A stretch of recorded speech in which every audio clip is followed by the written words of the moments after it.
Good afternoon. My name is Alexander Staikov, and I am an associate professor at the Applied Chemistry Department. And also, my laboratory is located at the International Institute for Carbon Neutral Energy Research, Eisner, at Kyushu University. Today, I will show you some insights in my research. So the focus of my research is on theoretical simulations on surface catalytic activity and ionic transport in complex oxides. Before I start the lecture, I would like to have some comments. This lecture will be in English, and I will speak slowly. I hope that everybody will understand, and you're going to enjoy this research presentation. And I hope that during this presentation, you're going to learn about different activities which are performed in the theoretical and simulation laboratory at Eisner. So the presentation will cover the following topics. First, we are going to talk about theory and theoretical simulations and methods. Second, we will talk about oxygen dissociation on strontium oxide terminated perovskite surfaces. Then the presentations will move to oxygen dissociation on lanthanum oxide perovskite surfaces. We are going to discuss the carbon dioxide and water interaction with strontium oxide terminated perovskite surfaces. We're going to talk about cation mobility in lanthanum strontium gallium manganate, and we will talk about what is special about it and what makes this material interesting. Then we will talk about oxygen dissociation on lanthanum oxide and praseodymium oxide terminated Rödsten-Popper surfaces, and we'll have some comments on what is a Rödsten-Popper oxide. And we are going to talk about oxide mobility in yttrium zirconate, yttrium cerate, and bismuth oxide. And finally, there will be a summary of this research presentation. I hope that you're gonna enjoy this topic and you will learn some new things in the field of solid-state ionics from it. So let's move to theoretical simulations. There are two major levels of theory, and those levels are classical mechanics and quantum mechanics.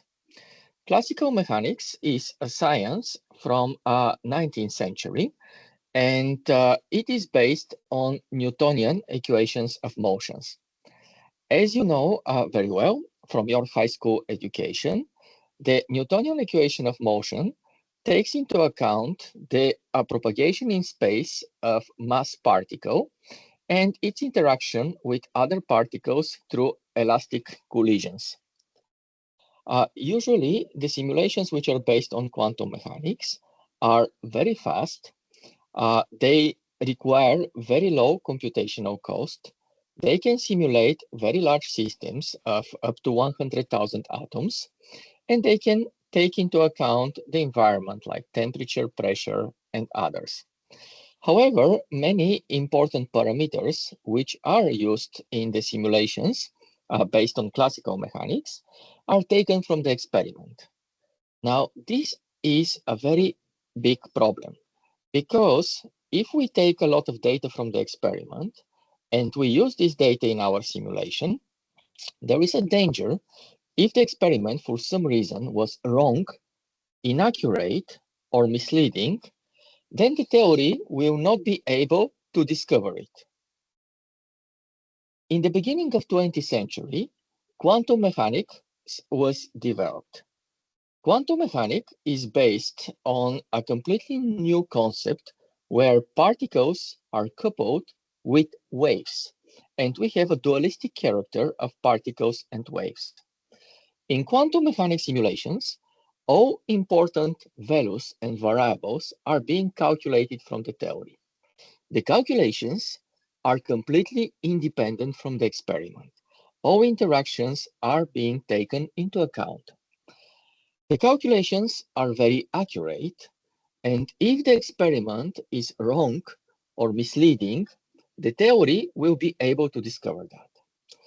Unfortunately, quantum mechanics calculations come at a very high computational cost. They're very slow, they require a lot of computers, and we can simulate only a very small number of atoms, usually no more than several hundreds. With some approximations, we can reach to thousands of atoms.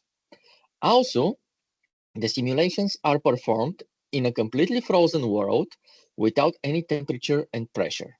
So we have to use other theories and our methods in order to understand how pressure and temperature affect the processes simulated with quantum mechanics. Here is a simple example on what classical mechanics can calculate and what quantum mechanics can calculate. In classical mechanics, we have spring constants between the particles, between the mass points, and those spring constants represent the force between the particles. So when a molecule interacts with another molecule or atom, we can only calculate interactions between those spring constants or weak van der Waals forces and interactions. That is sufficient if we investigate processes like physisorption or maybe chemisorption, but it is not sufficient if we would like to understand chemical reactions. Here, I would like to remind you that chemistry is the science of bond making and bond breaking. So in order to investigate chemistry, we must move to the domain of quantum mechanics. In the field of quantum mechanics, we take into account all the nuclei, which have positive charge, and electrons together in the simulations, and we do not have any artificial force or spring constant. Everything is calculated based on the theory from the first principle. That's why quantum mechanical calculations also have the names as first principle calculations, or the Latin name, which is exactly same as the English name, ab initio calculation, or from the beginning. Quantum mechanics has no problem to compute a redistribution of electron density, which will result in a chemical reaction. In this simple example, it would be the dissociation of hydrogen molecule to two hydrogen atoms when they interact with an iron atom. So you can see that chemistry can be properly described by quantum mechanics. And we would like to use quantum mechanics in our simulations in order to understand processes in solid state ionics and complex oxide materials. Now, quantum mechanical methods or first principle simulations are based on the Schrödinger equation. Just like in classical mechanics, all the motions in the system are based on the Newtonian equations. In quantum mechanics, all the motion of the particles in the system are based on the Schrödinger equation. The Schrödinger equation is shown here, and it is constituted of several terms. The first term is the kinetic energy of all electrons in the system. The second term is the kinetic energy of all the nuclei in the system. The third term is the electron-nuclei interaction. The fourth term is the nuclei-nuclei interaction. And the fifth term is electron-electron interaction. Erwin Schrödinger received Nobel Prize for formulating the Schrödinger equation in 1933. Unfortunately, there is no direct method to solve the Schrödinger equation analytically for any system with more than one electrons in it. The problem is not in our mathematics or our computational power. The problem lies in the physics of the universe. Heisenberg formulated the Heisenberg uncertainty principle. According to the Heisenberg uncertainty principle, we cannot determine the momentum and the position of a particle simultaneously without taking into account the error. So in the Schrödinger equation, we have the momentum of the electrons and the positions of the electrons. And as a result, it is impossible to determine those two terms within the equation. That is why we have to approximate the electron-electron interaction. There are many approximations which have been proposed to solve the Schrödinger equation for a many electron system. And the approximation which we widely use today was proposed in 1998 by Walter Kohn, and he received a Nobel Prize for it, and it is called density functional theory, or DFT. Kohn and his collaborators formulated a theorem that the ground state of any interacted many-particle system with a given fixed interparticle interaction is a unique functional of the electron density. Unfortunately, as of today, this unique functional is unknown. Mathematicians and physicists are still working on deriving this unique functional, which will allow us to solve exactly the Schrödinger equation for a many electron system. That is why DFT is based on many mathematical and physical functionals, which are based on simple systems like the homogeneous electron gas. And as a result, we can more or less approximately solve the Schrödinger equation for many systems and many problems. Recently, many researchers like John Purdue are working on sophisticated functionals which will provide us even more accurate solutions. Calculations using quantum mechanics take a use of a wave function. The wave function describes the behavior of a particle in the space. The square of the wave function is the probability to find this particle in the space.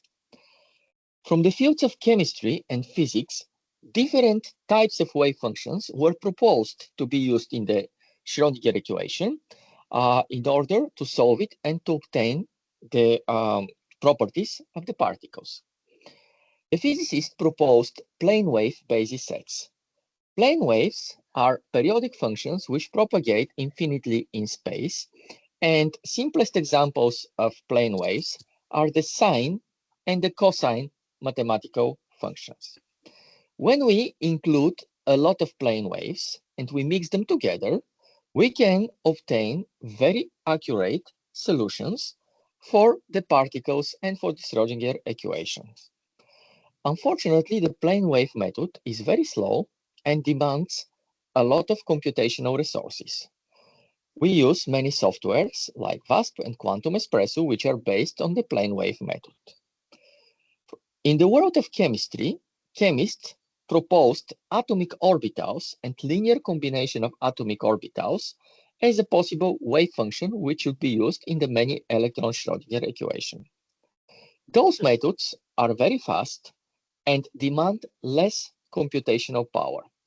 However, one should know very well the chemistry of the system and understand very well the mathematical functions which described properly the atomic orbitals in order to obtain good convergence.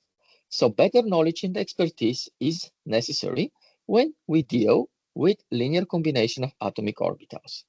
There are many DFT programs which rely on the atomic orbitals, and those are Siesta, ATK, DMO3, and so on. The approach is very interesting and very useful.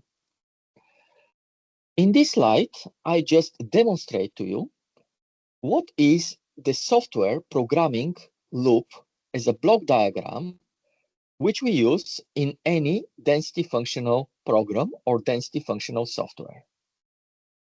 We start our electronic loop, or we calculate the electron density by calculating the interaction between all electrons and the nuclei. At this point, we take the position of the nuclei in the system, Ri, from the experiment, for example, from XRD measurements or from our chemical intuition. Using this formula, we can easily calculate the Coulombic interaction between all electrons and nuclei in the system. Once we have the Coulombic interaction between all electrons and nuclei in the system, we need some initial guess for the initial electron density. Once we have this initial guess for the electron density, we can compute the we can calculate the electron-electron interactions in the system approximately using the Hartree potential and the DFT exchange and correlation potential. As a result, we are going to get all potential energy in the system. This would be the electron-nuclei interaction, the electron-electron interaction in the Hartree potential, which is a Coulombic interaction, and the quantum mechanical exchange and correlation interaction, which is coming from density functional theory. Then we are going to solve the one-electron Schrödinger equations.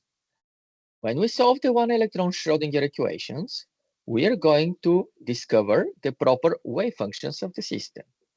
With the proper wave functions of the system on a square, we are going to obtain the electron density.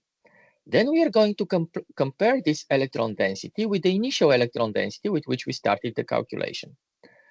If the results are not identical, then we are going to repeat this loop many times until those results are identical. Once the results are identical, we say that electron density has converged. We are going to move to the coordinate loop. Having the electron density will allow us to calculate the forces acting on the atoms.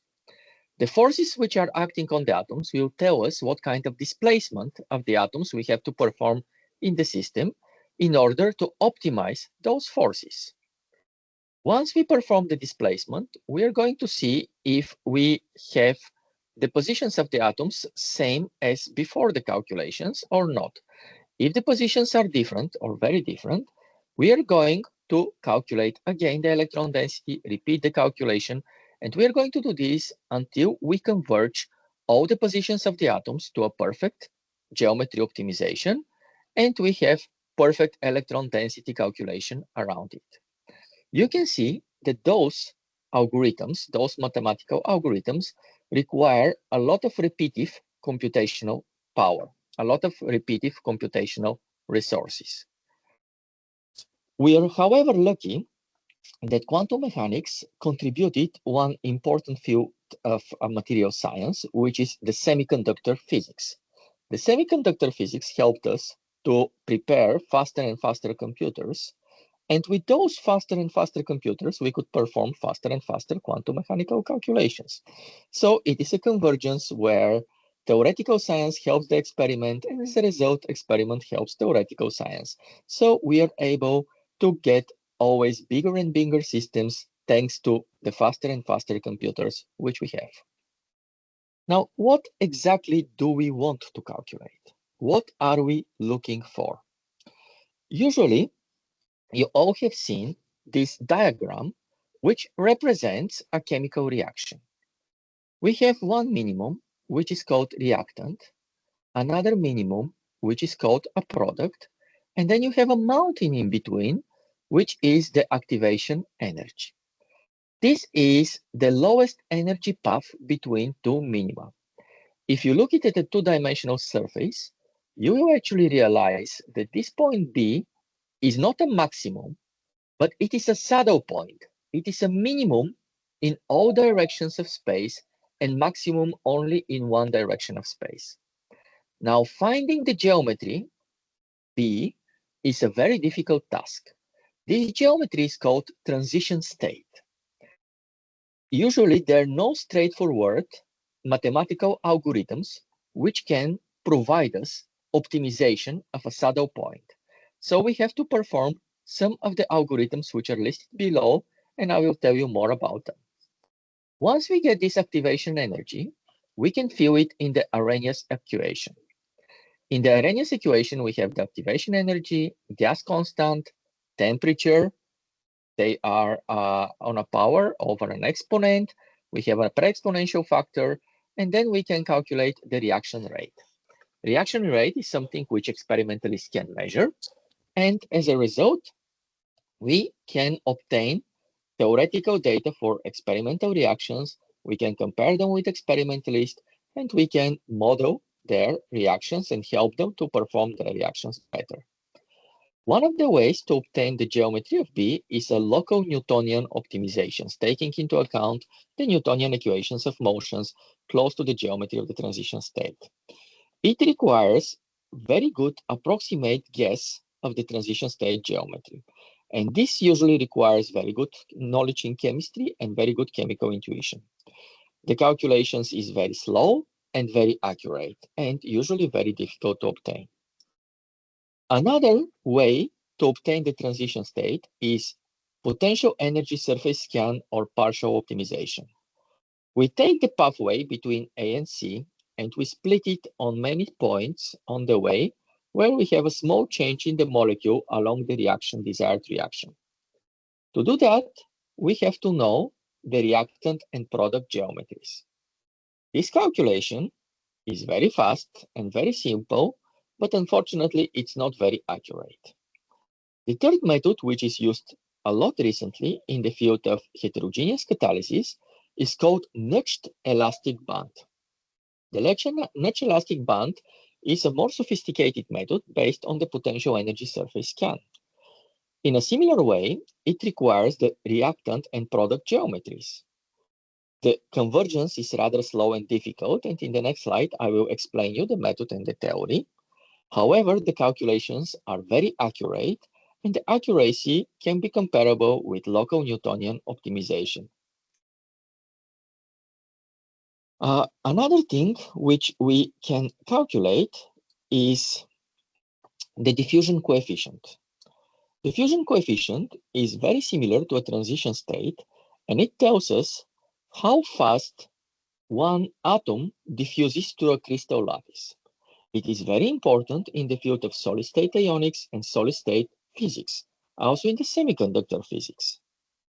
The diffusion coefficient is an Arrhenius type of equation, where in a similar way we have the activation barrier on the exponent, and we have the temperature and the Boltzmann distribution constant.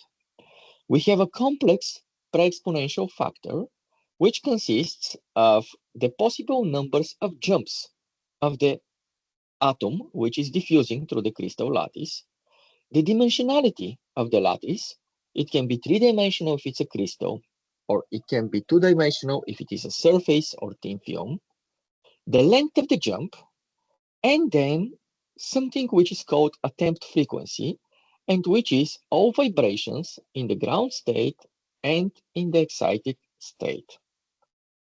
Now, this pre-exponential factor contains the information for all rotational, translational, and vibrational motion, while the exponent itself is containing the information for the overcoming of the activation barrier. Calculating this factor from theory is difficult but possible, and in these recent years we are using it very often in order to provide the experimentalist with useful information and knowledge on how to design their experimental systems. I told you that I will explain better how to get the activation barrier by the notched elastic band method.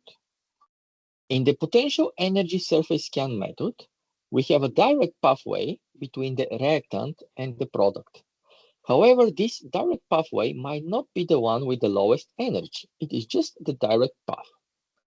If we connect the geometries on this pathway with an imaginary force constant or spring constant, and we allow optimization of the geometry with respect to this spring constant, this will allow the pathway to swing to the right or left of the potential energy surface and search lower possible energies. This swinging is very similar to the swinging of an elastic band when it is disturbed. That's why the method is called notched elastic band. So, if the energy, transition state energy of the potential energy surface scan is too high, by using the notched elastic band method, we can minimize it and find the proper nonlinear pathway, which is characterized with lower activation barrier for the system, and correctly calculate the activation barrier and compare it with experimental solution. Another very important theory is the surface coverage and the way we link surface coverage to partial pressure. Now, when I say the word surface, maybe you would imagine a very clean surface of metal or very clean ceramic oxide surface. However, in reality, clean surfaces do not exist. We have always gas molecules, and those gas molecules always hit the surfaces. This constant hit of particles on the surface is called pressure.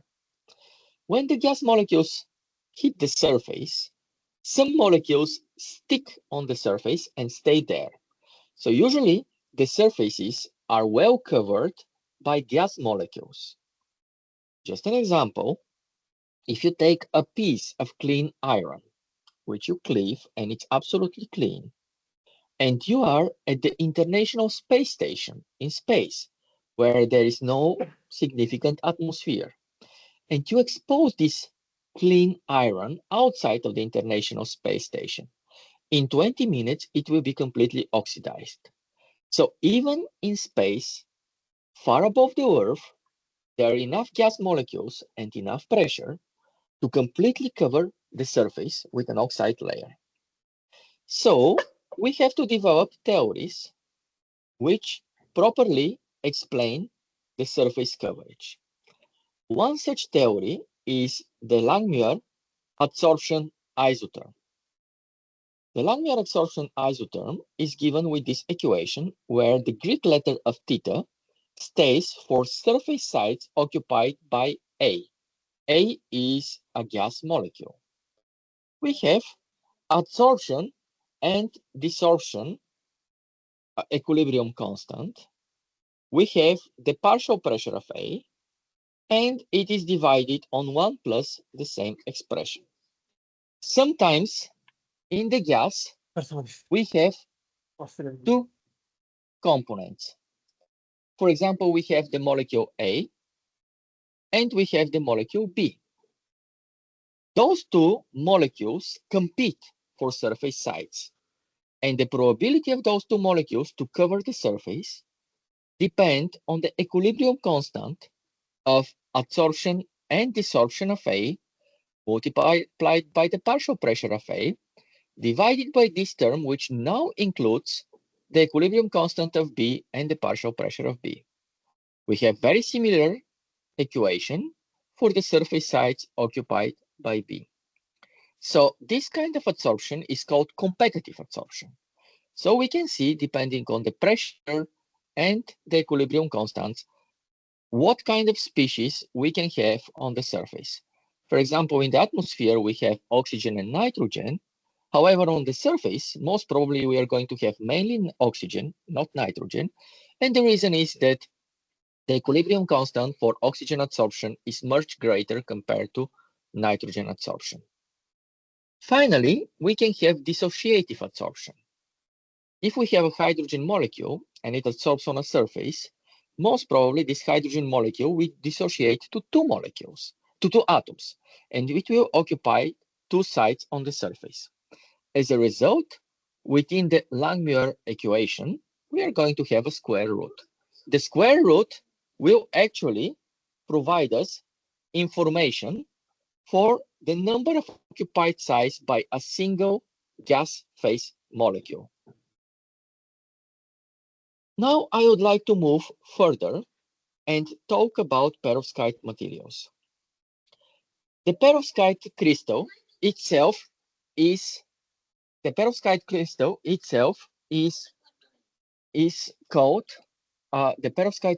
crystal itself is calcium titanate. Calcium titanate was discovered in Siberia, and calcium titanate has some very interesting properties. It is built by two cations, A site, which is large, and B site, which is small, and an anion, which is X. The anion can be oxygen or halogen or something else. We can have different terminations, and the terminations can be AO termination, BO2 terminations, and so on. Perovskites are used a lot in the field of solid-state ionics. Here we have some typical perovskite lattice, which is based on strontium titanate and iron doped strontium titanate or lanthanum aluminate. And here we have another special type of crystal lattice, which is called Rhodestone-Popper lattice. The Rhodestone-Popper lattice represents a sequential row of perovskite lattices, rock salt lattices, perovskite lattices. We have always in perovskite materials an AO termination, like strontium oxide termination or lanthanum oxide termination in materials like strontium titanate or lanthanum nickelate. Oh, thank you. Here we can see what kind of application we can only have. semi, only the seminar. We can have yes. for fuel in what kind of materials we can apply the perovskite lattices. Fuel cells are energy devices which produce electricity out of hydrogen and oxygen. The fuel cells can be based on different processes, for example, polymer electrolyte fuel cell or solid oxide fuel cell. The polymer electrolyte fuel cell is based on a polymer electrolyte between the electrodes. It requires low operating temperature. Because it requires low operating temperature, it needs catalyst, which is very expensive, and it works only with hydrogen. It is relatively light and it is easy to deploy. It is suitable for mobile and stationary applications. Solid oxide fuel cells operate at high temperature. They can work with hydrogen, however, they can work also with other chemicals like methane, methanol, ethane, ethanol, and so on. They are relatively heavy and they are very difficult to deploy, and they're suitable for stationary application. But they can also work as electrolyzers, or they can work in the opposite direction of the fuel cell, or they can produce hydrogen and oxygen from water if we apply electricity to them. So they can be used as an alternative of the batteries. Now in this slide, you can see the operation of perovskite materials in a solid oxide fuel cell. Here would be the perovskite lattice, and we are going to have in the perovskite lattice a fuel electrode and air electrode. On the fuel electrode, the fuel, which would be the hydrogen gas, will interact with oxide ions from the lattice. As a result, electrons will be donated to the external circuit and create electricity, and water will be formed. Oxide ion vacancies will be formed on the surface. On the air electrode, an oxide vacancy will interact with oxygen molecule, and with electrons which come from the external circuit, will have an oxygen reduction reaction or oxygen dissociation. Thus, the vacancies on the air electrode will be filled with oxide ions. Now, we are going to have high concentration of oxide vacancies on the fuel electrode and low concentration of oxide vacancies on the air electrode. As a result, we are going to have a gradient through the system, and this gradient will lead to flux of oxide ions from the air electrode to the fuel electrode, and also this gradient will lead to flux of vacancies from the fuel electrode to the air electrode. Certainly, it will be much easier to maintain this flux if we have oxide vacancies within the material. Oxide vacancies within the material are obtained using doping or substitution. For example, if we replace 25% of the titanium in the strontium titanate with iron, where titanium is 4-valent and iron is 3-valent, we are going to create vacancies. For every 2 irons, 1 oxygen will not be necessary and will leave the system. Thus, as we create a lot of vacancies, we'll make it much easier for the flux to propagate through the material. And as a result, we are going to generate electricity by always consuming hydrogen on the air electrode and always consuming oxygen on the fuel electrode and forming water, and always consuming oxygen on the air electrode. So in this way, a perovskite material operates in a fuel cell. We can reverse the process, we can turn it in the opposite direction, and we can decompose water to hydrogen on the fuel electrode, and then we can form oxygen on the air electrode. That regime of a solid oxide fuel cell is called solid oxide electrolyzer cell, which makes it extremely useful for reversible generation of fuel and electricity. Using theoretical simulations, we wanted to understand how oxygen is being dissociated on the surface of solid oxide fuel cells. So we perform migration of a vacancy with a black dot here, we denote the vacancy.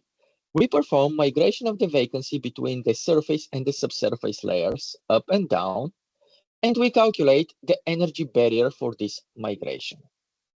This is a very important calculation, and it tells us that the vacancy prefers to be located on the surface. That would be the lowest energy. Now, you can imagine that on a surface, an oxide ion can jump from one side to the vacancy above the surface. There is nothing which is stopping it on the surface, right? The surface is empty. While the migration inside of the material will require a lot of energy. The reason that this migration requires a lot of energy would be spherical hydrons. However, this is a very classical way of thinking. When we perform this jump of oxygen above the surface, we see that the required energy is about 1.6 electron volts, while the required energy for jumping below the surface is about 0.5 electron volts. This tells us that electronic interactions inside of the material are leading to lower activation barriers for the migration of species compared to species being migrated over the surface in the void. Now, that's a very important conclusion, which does not follow from classical mechanics. It follows from quantum mechanics, and it tells us that only quantum mechanics can properly give us the understanding of the processes which occur inside of the materials and inside of the electrodes of solid oxide fuel cells. Then we have an oxygen molecule with a purple color here, interacting with the vacancy, and as a result being dissociated, and one of the oxygen atoms recombine with a surface oxygen with a very low activation barrier of 0.9 electron volts.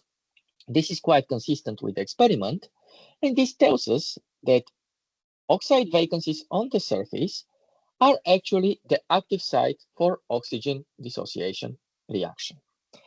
Now, it's a very important concept because in chemistry, the active site in catalysis is one of our very important ideas. However, physicists and material scientists, they do not have the idea of active site. They would imagine that the entire surface possesses catalytic activity. So we wanted to prove better that there is an active site and how exactly this active site promotes the oxygen dissociation reaction. Before I go further, I would like to show you this slide, and I would like to show you that the oxygen molecule has several steps of activation before it reaches to dissociation to two oxygen atoms. This is the molecular orbital diagram of an oxygen molecule.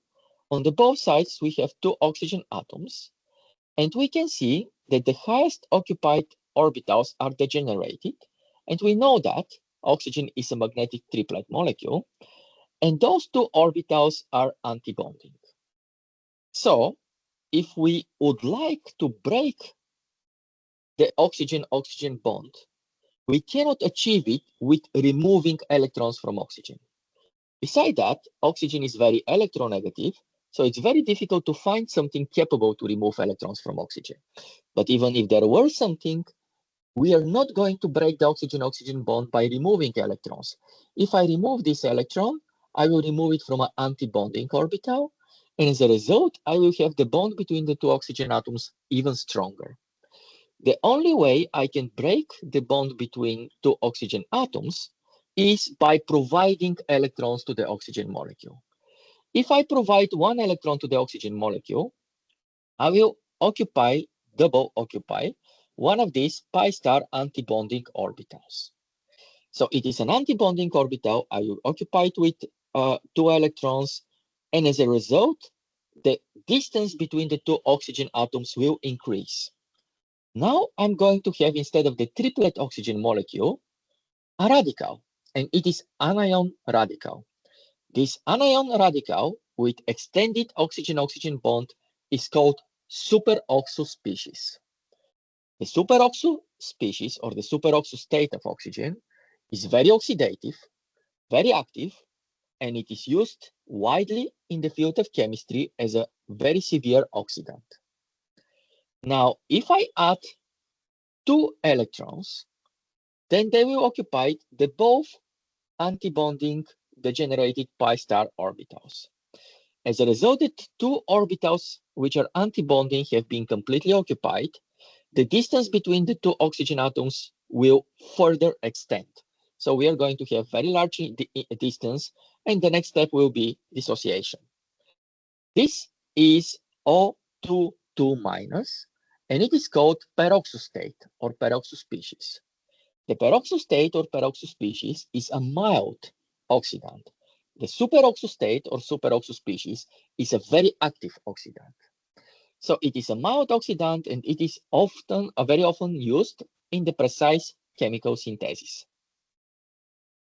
So what happens is, once the oxygen molecule drops into the vacancy, it gets electron density from the vacancy or from the oxide. And as a result of this electron density, we get first superoxo species, then peroxo species, and then we have oxygen dissociation. To prove that, we perform a computational STM experiment. In the computational STM experiment, we have an oxide surface, we have a gold electrode, similar to the gold STM tip, and then we have a contact region between the oxide surface and the gold electrode. So we would like to see how well or how fast the gold electrode can extract electrons from the oxide surface. Now, don't forget that these electrons are the catalytic electrons which are necessary to dissociate the oxygen molecule. We perform this computational experiment first for the pristine oxide surface. Then we perform it for an oxide surface with oxygen vacancy on the top. And finally, we perform it for oxide surface with oxygen vacancy beneath the surface. Now, if we have pristine oxide, we have very low current, and this very low current is achieved at very high bias. If the vacancy is beneath the surface, we have a very similar picture. However, if the vacancy is on the surface, we have a current which starts at very low bias, and we have very high electronic current outside of the surface. So oxide vacancies on the surface of complex oxides are the gate, the door for the oxygen, which leads to electrons to stream out, and they are the catalytically active site. Then a question comes, if vacancies are so important for the catalytic activity or for the oxygen reduction reaction on oxide surfaces, then how is possible Rhodestan Popper materials, those are materials which usually do not have oxide vacancies. They are built by rare earth elements like lanthanum or praseodymium. How is possible that those Rhodestan Popper materials are also active for oxygen dissociation reaction? Well, we decided to perform quantum mechanics calculation and see what is the reason for it. So we saw that indeed, the lanthanum oxide surface of lanthanum nickelate can catalyze the oxygen dissociation reaction. There were no vacancies on the surface, and we wanted to see where the electron density came from. And our calculations show that the electron density came from lanthanum. Now, this was a very big surprise because in the field of solid-state ionics, we imagine that all elements have been completely ionized. Oxygen has obtained 2 electrons from the cations, and the cations have lost their valence electrons for oxygen. So lanthanum is supposed to have a charge of 3+, and it is not supposed to have any electron density necessary for the catalytic reaction. Nevertheless, our simulations show that lanthanum d electrons were the reason for this reaction, and lanthanum d electrons were not ionized. We performed many simulations on strontium titanate and lanthanum aluminate in order to understand the difference between lanthanum and strontium. Lanthanum was expected to have a charge of 3+. However, in all our simulations, lanthanum had charge of 2+. Strontium was expected to have a charge of 2+. However, in all our simulations, strontium had exactly the charge of 2+. So strontium gets completely ionized, while lanthanum does not get ionized. We performed electron density simulations, and in these electron density simulations, we want to see where is the electron density. So in the case of strontium and oxygen, we see no electron density between strontium and oxygen. We see a completely ionic interactions. All electrons from strontium have been donated on lanthanum, and there is no other bond between them but ionic bond. However, in the case of lanthanum and oxygen, we could visualize electron density between them. So this is this over here, shared electron density between lanthanum and oxygen. So apparently, oxygen is not completely 2-, but -1 point something, and lanthanum is not 3+, but it is actually 2+. We asked experimentalists to check it, and using some very sophisticated experiment called cyclotron XRD and maximum entropy method, they could visualize experimentally electron density, and they verified our theoretical simulations. So what we learned is that Earth alkaline elements like strontium are completely ionized, but rare earth elements like lanthanum are only partially ionized, and they have a partial covalent bond. When we cut on the surface this partial covalent bond, electron density remains on the surface, and this electron density catalyzes the oxygen dissociation reaction. Here is a slide which explains the difference between ionic and covalent bond. In a covalent bond, electrons of two species are shared together in the middle between the two nuclei. Very similar, like partially it's happening here between lanthanum and oxygen. In an ionic bond, electron from one species, which is the positive ion, is completely donated to the other species, which is the negative ion. The bond between them is simply a result of Coulombic attraction. Now, fuel cells operate with oxygen and hydrogen. On the fuel electrode, we have hydrogen, and on the air electrode, we have oxygen.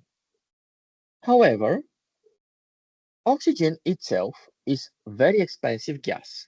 We cannot buy oxygen and provide it to a fuel cell. We would like to use air. And you might think that air is rather safe because air has oxygen and nitrogen usually would not interrupt our fuel cell operation. However, one can easily forget that air has at least 2 other major components, and then, of course, possibly many others. Those other components are carbon dioxide and water. Carbon dioxide concentration is steady across the world, while water concentration is fluctuating and is variable on different sites. For example, in Japan in summer, we have very high concentration of water in the air, while in Saudi Arabia, in the desert, there is a very low concentration of water on the air. CO2 is steadily distributed. So what we could see is that both CO2 molecules and water molecule can interact with the perovskite surface.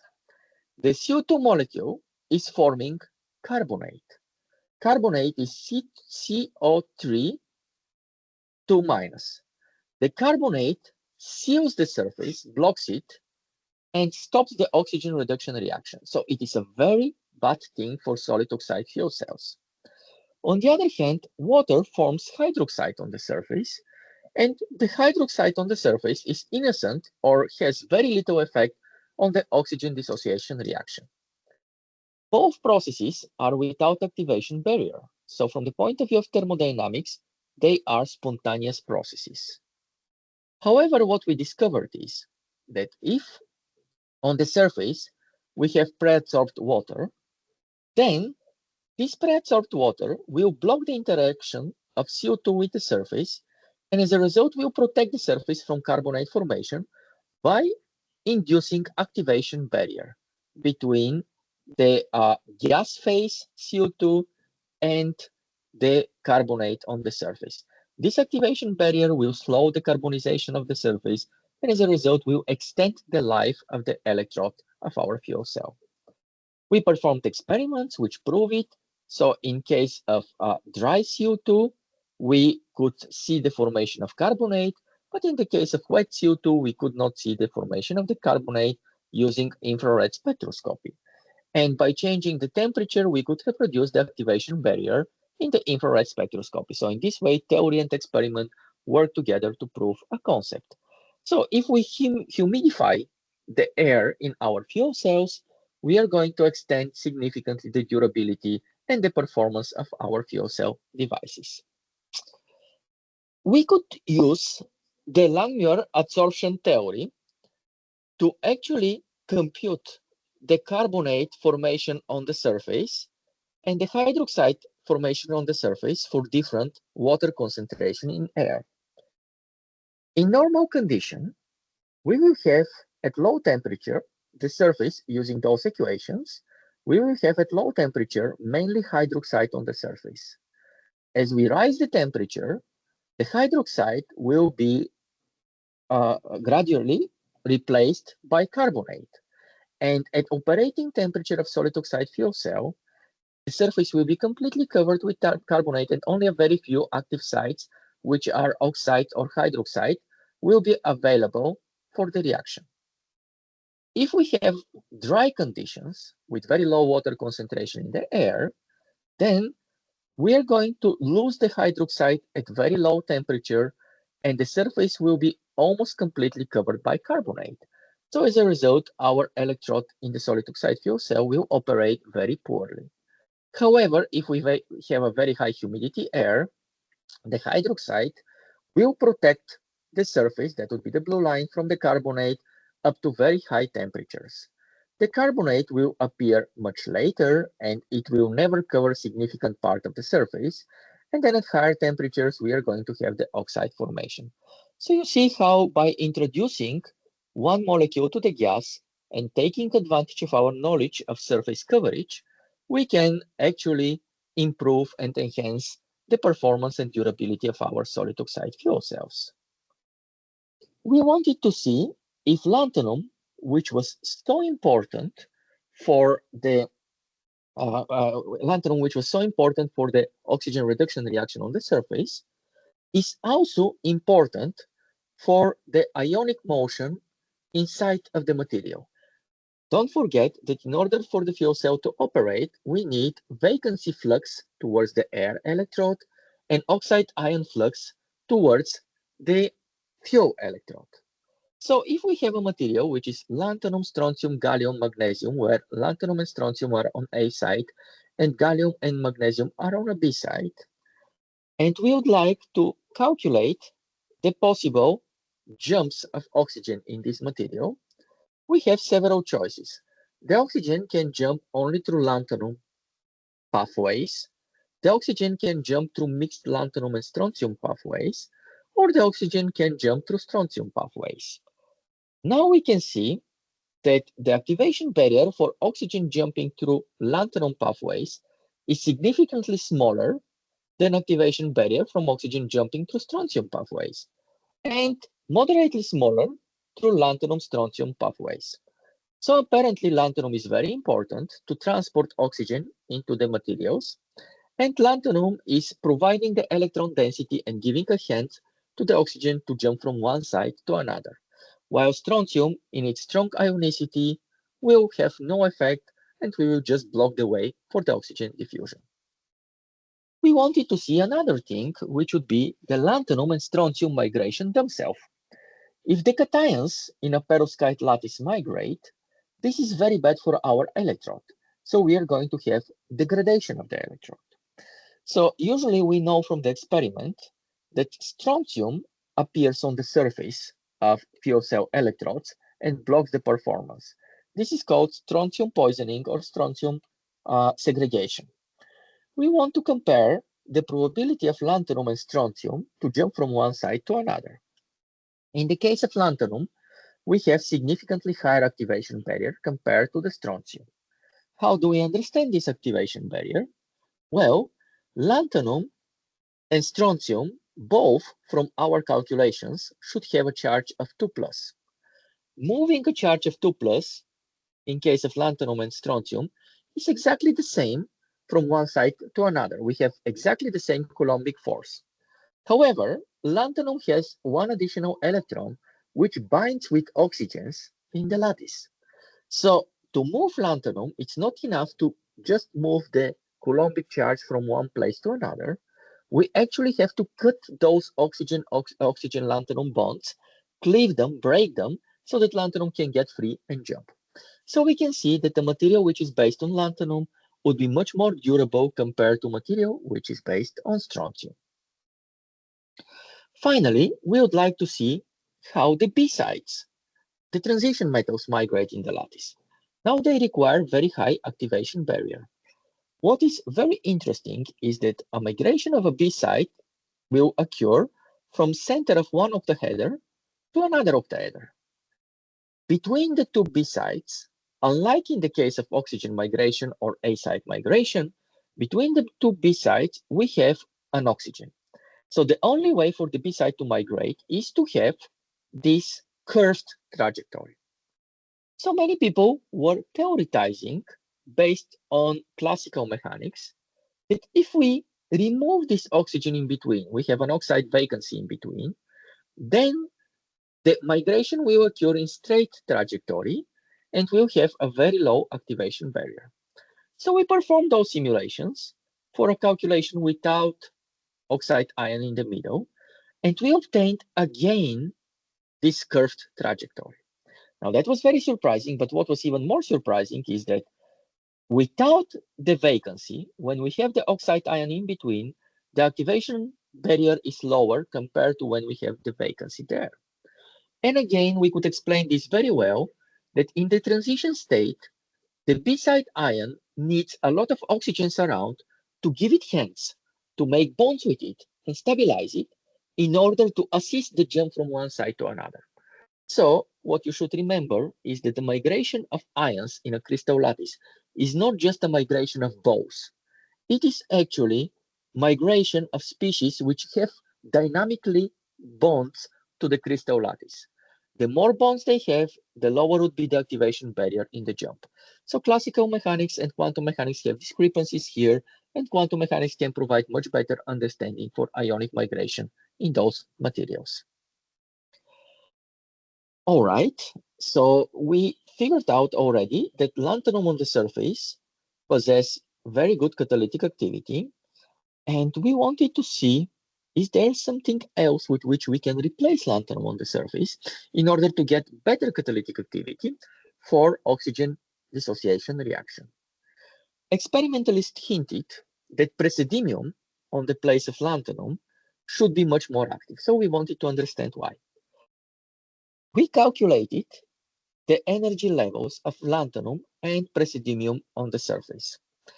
In the case of lanthanum, the energy levels were buried deep under the Fermi level. So there were other electrons above the lanthanum electrons, and only when the lanthanum electrons were activated or enough bias is applied to the system, only then we would have interaction and catalytic activity for oxygen dissociation.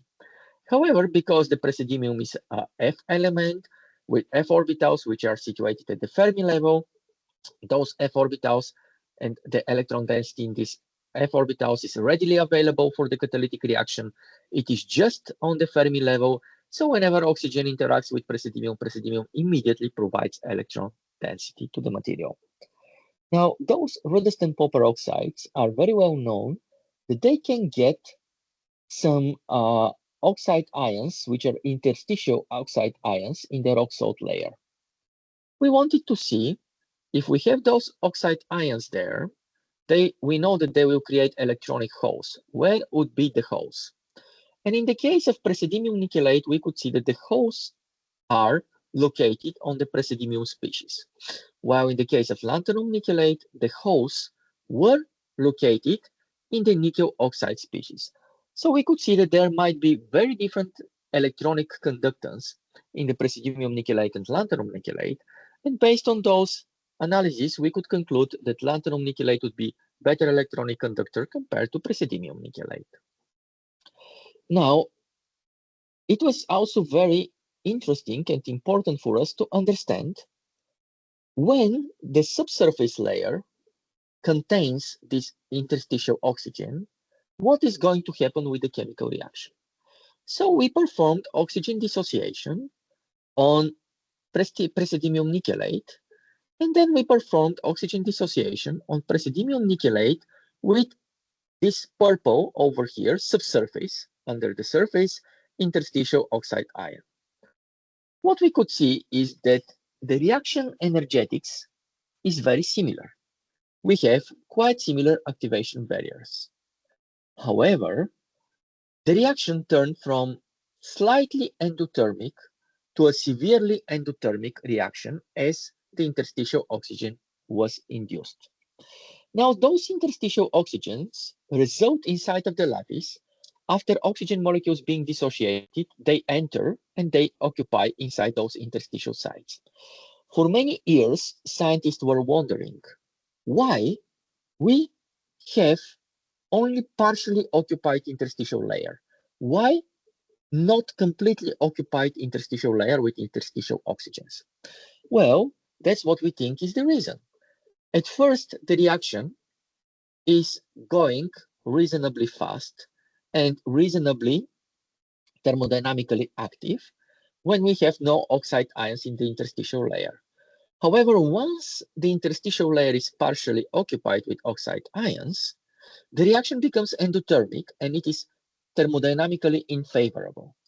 As a result, we do not have any more oxide species being dissociated, and there are no more oxide species entering the interstitial layer. Or this is a very, very typical example of self-cannibalizing reaction. The reaction starts, and as it proceeds, it cannibalizes itself, it kills itself, and as a result, it cannot proceed any further. Finally, I would like to talk about oxide mobility in zirconia, zirconium dioxide, ceria, cerium dioxide, and bismuth oxide. Those three materials are the best used electrolytes in the field of solid oxide fuel cells. And while yttrium doped zirconia and ceria are quite good, bismuth oxide is unmatched. It is the best oxide ion conductor. So we wanted to understand what makes bismuth oxide so good. There is one other specific property of bismuth oxide. It can exist in two possible crystal lattices. One of them would be delta bismuth oxide, and the other would be alpha bismuth oxide. Now, delta bismuth oxide is the world champion of best oxide ion conductor. On the other hand, alpha bismuth oxide is known to be very poor conductor, oxide conductor. So the big question here is what makes delta bismuth oxide so good? And if we change the crystal lattice to an alpha bismuth oxide, exactly the same material, it suddenly becomes so bad. And what is making bismuth so different from ceria, zirconia, or any other elements out there? Well, I'll tell you. If you look at the periodic table, you know very well that metals are situated in the left bottom corner of the periodic table. And as we propagate towards upper right, the metallic properties are lost. And when we go to the upper right corner of the periodic system, we have non-metals. Now, if you carefully look where zirconia, strontium, cerium, or titanium, or iron, or praseodymium and lanthanum are, you're going to see that all they are metals. They belong to the metallic part of the periodic table. Bismuth, on the other hand, is not right there. The bismuth is located on the bottom part, however, not bottom left part of the periodic table, but the bottom right part of the periodic table. So it does have some properties which resemble metal. However, it has properties which are not really very well resembling metallic properties. So it can form oxides similar to metal oxides, and we might even confuse that bismuth really belongs to those metal oxides. But actually, bismuth belongs to the group of elements where we have nitrogen, phosphorus, and so on. Now, what is very special about nitrogen or phosphorus? Well, what's very special about nitrogen and phosphorus, which we never find in metals, is lone pairs. The entire group of elements where bismuth is characterized with lone pairs, lone electronic pairs. Now, metals do not have lone pairs. Lone pairs can be spatially oriented in the crystal lattice. And lone pairs are a region of space in the crystal lattice characterized with high electron density. The oxide ion, which travels to the lattice, has negative charge, so it will be repulsed by high electron density. Now, in the delta bismuth oxide, we have very random distribution of the lone pairs. And as a result, there is a beautiful highway for the oxide ions to propagate between those lone pairs and provide good ionic conductivity. On the other hand, in alpha bismuth oxide, those lone pairs are facing each other. They're making a gate, and it would be a closed gate, a closed door. Now, our oxide ion should propagate through this closed door, through this closed gate. And the electron density of the lone pairs in the alpha bismuth oxide, which is facing each other, is providing an effective barrier for the oxide ion jump inside of the lattice. So that makes alpha bismuth oxide and delta bismuth oxide so different. And what I would like you to remember here is that although some elements look like metals, they are not necessarily metals. And while bismuth shows a lot of properties which are metal-like, it also shares a lot of properties with the non-metals. And the very specific property about it we are talking about is the lone pair and the low pair distribution and low pair organization. So I am approaching the end of my presentation. And here I would like to stress that on perovskite surfaces with earth alkaline AO terminations, oxide ion vacancy are the key factor, the active site for the oxygen dissociation reaction. It is a very well-defined active site, and we could prove that with quantum mechanical calculations, with simulated STM experiments. We can also provide some statistical methods. It's very straightforward and very clear. However, that's not true for all oxide surfaces or all oxide materials. As we replace the earth alkaline A-site element with rare earth elements like lanthanum and praseodymium, we switch the mechanism of the oxygen reduction reaction. Now, the oxygen reduction reaction is catalyzed by the residual electron density on the rare earth element, either lanthanum or praseodymium. Those elements are not fully ionized. They have some partial covalency with the oxygens, and when this covalence is being cleaved on the surface, it becomes the source of electron density and catalytic activity for oxygen dissociation. Cation polarizability or partial covalency inside of the lattice can provide useful mechanisms for oxide ion mobility. So if we have more polarizable cations like lanthanum or praseodymium in the lattice, you could see that the activation barriers for oxide ion jump would be characterized with much lower energy.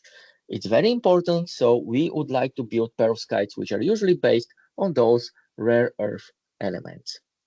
The electronic properties of praseodymium nickelate are different from those of lanthanum nickelate, and we could see that praseodymium oxide is a superior catalytic surface compared to lanthanum oxide.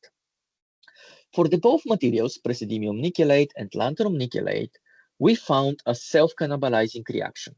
As the reaction proceeds, the rock salt layer in these materials under the perovskite layer is being populated with oxide ions. As this rock salt layer is populated with oxide ions, it makes it impossible for the catalytic reaction on the surface to proceed, and the catalytic reaction on the surface stops. And finally, the lone pairs orientation in bismuth oxide is the key for the difference of conductivity of the alpha and delta phase of bismuth oxide. We should not forget that although some elements like bismuth resemble metals, they actually do not really belong to the metallic part of the periodic table.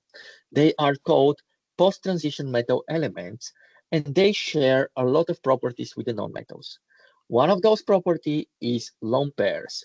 Lone pairs of electrons have orientation, and this orientation can be an open door for oxide ion mobility or a closed door, which completely blocks the oxide ion mobility.